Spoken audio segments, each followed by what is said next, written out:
سامعین، میں اپنی گفتگو کا آغاز اللہ رب العزت کے نام سے شروع کرتا ہوں جو بڑا ہی مہربان اور نہایت ہی رحم والا ہے، جس نے قلم کے ذریعہ ہمیں علم سکھایا۔ حضرات، علامہ واقف عظیم آبادی یادگاری سیمینار جو اردو ڈائریکٹریٹ کے زیر اہتمام ابھی آراستہ کیا گیا ہے، یہ ویبینار اور اس کی صدارت پروفیسر جاوید حیات صاحب کر رہے ہیں، اور جبکہ ہمارے معزز مقالہ خواہ کی حیثیت سے آج کی محفل میں شریک ہیں پروفیسر احمد صدیقی صاحب، ڈاکٹر احمد بدر صاحب، ڈاکٹر نسیم اختر صاحب۔ علامہ شعر ادب کی ایک ایسی عظیم المرتبت شخصیت کا نام ہے جنہوں نے اپنی تحریروں کے ذریعہ، اپنی شاعری کے ذریعہ، اپنی تحقیق کے ذریعہ، اپنی تنقید کے ذریعہ اردو ادب کے سرمایہ میں گہرا بہا اضافہ کیا، لیکن ہم آہستہ آہستہ انہیں فراموش کرتے جا رہے ہیں۔ علامہ واقف قلندر صفت انسان، ایک قلندر صفت منحنی جثہ، پیک اور دھول میں اٹی ہوئی شیروانی، سر پر میلی کچیلی ٹوپی، ہاتھ میں مضبوط عصا، چہرے پر جمال اور آنکھوں میں جلال، یہ تھے علامہ واقف عظیم آبادی۔ ہم انہیں اکثر راستے میں راکھ کھاتے ہوئے دیکھتے تھے اور سڑکوں پر ذبح حال چلتے ہوئے دیکھا کرتے تھے، لیکن اس مجذوبیت اور بے خودی میں بھی علامہ واقف بڑے ذی شعور اور خوددار ہے۔ اگر دوران گفتگو کوئی نازیبا کلمہ یا کوئی خلاف تہذیب بات آتی تو پھر آپ کی خیر نہیں، وہ مقابل کی ایسی خبر لیتے کہ علامہ الحفیظ علامہ واقف ایک ایسی شخصیت کا نام ہے جنہوں نے تقریباً 60 برسوں تک ادب کی، شاعری کی، تنقید کی، تحقیق کی، تاریخ کی خدمت کی، اور ہم انہیں اگر آج فراموش کر رہے ہیں تو یہ افسوس کی بات ہے۔ علامہ اقبال بے پناہ علامہ واقف عظیم آبادی اپنی بے پناہ علمیت اور خاموشی ذہن کے سبب علامہ کے نام سے احترام کے ساتھ پکارے جاتے تھے۔ علامہ واقف عظیم آبادی کی پہچان سنگم اخبار سے ہوئی جو غلام سرور صاحب نکالا کرتے تھے۔ علامہ واقف سنگم میں ہر روز 1 یا 2 قطعات لکھتے اور لوگ ان قطعات کو اتنی دلچسپی سے پڑھتے، ایسا انتظار رہتا یہ قطعات حالات حاضرہ، سیاست اور ادب و سماج سے گہری مطابقت رکھتے تھے۔ اس لیے جب بھی کوئی سنگم کا شمارہ اٹھاتا تو سب سے پہلے علامہ واقف کے خطہ کو پڑھتا۔ یہ ان کی مقبولیت اور عظمت کی دلیل ہے۔ علامہ واقف بڑے قادر الکلام شاعر تھے، بڑے قادر الکلام۔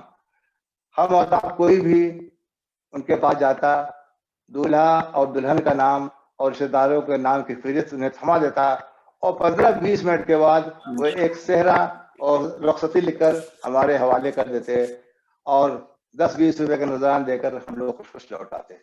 یہ تھے علامہ واقف، ایسی قادر الکلامی، ایسی شاعرانہ صلاحیت، ایسا تبحر علمی، ان کی وہ علم کا، معلومات کا ایک بہتا ہوا دریا تھے۔ ان کی قدر سابق ڈائریکٹر خدا بخش لائبریری عابد رضا بتادے کی. انہوں نے اس جوہر کو پہچانا اور روزانہ ان سے کچھ نہ کچھ لکھنے کے لیے کہا. ان کے لیے ٹیبل کرسی وہاں مختص تھی. وہ روزانہ جاتے, گھنٹے 2 گھنٹے لکھتے. ان کی باتیں اگرچہ سلسلہ وار نہ ہوتی ہیں, لیکن وہ عالمی سطح پر, ملکی سطح پر, ریاستی سطح پر, مقامی سطح پر, تہذیبی اعتبار سے, لسانی اعتبار سے, ادبی اعتبار سے, تاریخی اعتبار سے مختلف یادداشت کو قلم بند کرتے اور اپنے معلومات کا ذخیرہ خزانہ اس میں رقم کرتے رہے. آج وہ سارا سرمایہ غیر مطبوع حالت میں, مسودہ کی شکل میں, ذخیر مسودہ کی شکل میں خدا بخش لائبریری میں محفوظ ہے. علامہ واقف کی خدمات اور ان کی جو باتیں ہیں, جو ان کے کارنامے ہیں, جو ان کی شخصیت ہے, ہم لوگ تو ابھی نہیں بھلا پائے ہیں. ہم لوگوں نے اپنی آنکھوں سے دیکھا ہے, اور ہمارا فرض یہ ہے کہ ہم اپنے بڑوں کو یاد کریں, اس کی خدمات کو یاد کریں, ان کا اعتراف کریں. اردو ڈائریکٹریٹ اپنے بڑوں کا احترام کرتا ہے, ان کی خدمات کا اعتراف کرتا ہے. یہ ایک سلسلہ ہے, اس میں آپ کا تعاون اور آپ کی محبت درکار ہے. ہم اس سے قبل کے پروگرام کا باضابطہ آغاز کریں. ہم اپنے ڈائریکٹر محترم احمد محمود صاحب سے مؤدبانہ درخواست کرتے ہیں کہ وہ تمام مہمانوں کا استقبال کریں اور اپنے خیالات اور تاثرات کا اظہار کریں. محترم ڈائریکٹر احمد محمود صاحب.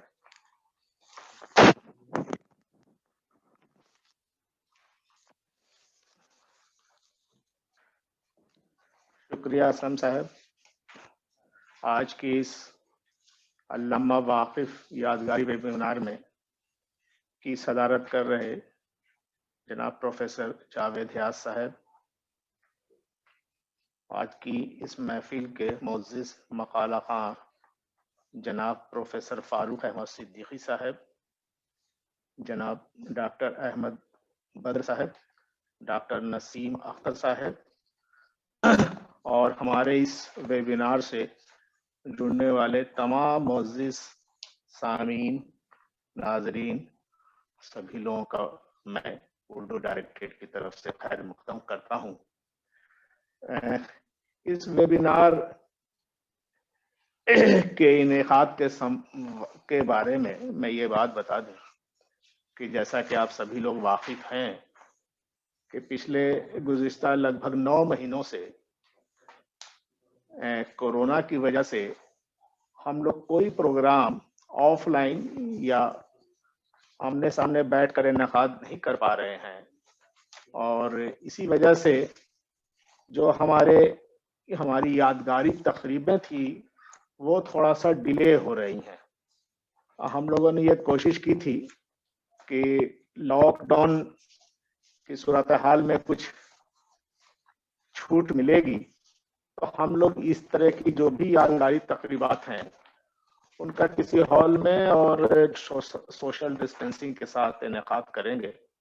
لیکن انفارچونیٹلی اس کا پرمیشن ہم لوگوں کو نہیں مل پایا, اور پھر کورونا کے کیسز جس طرح سے بڑھے, اس وجہ سے ہم لوگوں نے یہ فیصلہ کیا کہ اب آف لائن کسی بھی تقریب کا منعقد کر پانا پاسبل نہیں ہے. تو ہم لوگوں نے ویبینار کے ذریعے سب سے پہلے ہم لوگوں نے اس کے پہلے وہاب اشرفی صاحب مرحوم کی یادگاری تقریب کا پروگرام کیا تھا. اس کے بعد محفل گنگ و جمن کا انعقاد کیا تھا, اور اس بیچ میں کچھ ہم لوگ 1-1.5 مہینہ یہ سوچ رہے تھے کہ جتنی یادگاری تقریبات ہیں وہ سبھی لوگ ہم لوگ ہال میں کریں گے, اور لگ بھگ ہم لوگوں نے چاک آؤٹ پروگرام بھی کیا تھا کہ ہر ہفتے ایک اس طرح کے پروگرام کا انعقاد ہو, لیکن نہیں کر پائے. تو یہ تھوڑا بریک لگ گیا تھا. تو سب سے پہلے ہم لوگوں نے علامہ واقف صاحب مرحوم کی جو اردو ادب کے لیے ان کا جو کنٹریبیوشن رہا, تو ہم لوگوں نے سب سے پہلے انہی کی یادگاری تقریب کے انعقاد کا فیصلہ کیا. امید کرتے ہیں کہ اگر ہم لوگوں کو فزیکلی یا آف لائن ہال میں اس طرح کے پروگرام کرنے کی اجازت نہیں ملی تو باقی بھی جو تقریبات ہماری ہیں ہم اس کو ویبینارز کے ذریعے اس کو آرگنائز کرنے کی کوشش کریں گے. اور یہ بات صحیح ہے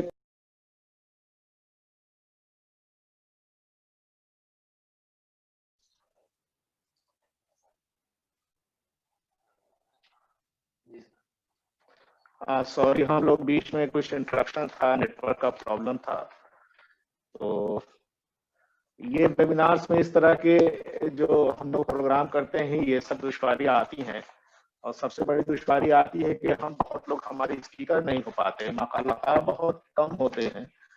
لوگوں کو یہ شکایت بھی ہوتی ہے, کئی فون ہمارے آفس میں اور مجھے بھی آیا کہ بھائی میں بھی کوئی بولنا چاہتا ہوں, مجھے بھی اسپیکر کی حیثیت سے اس میں مدعو کیا جائے. لیکن ہماری مجبوری ہے کہ ایک ٹائم سلاٹ بہت کم دیر کا رہتا ہے, 1.5 سے 1.5 گھنٹے میں ہم لوگوں کا پروگرام کنکلوڈ کرنا ہوتا ہے.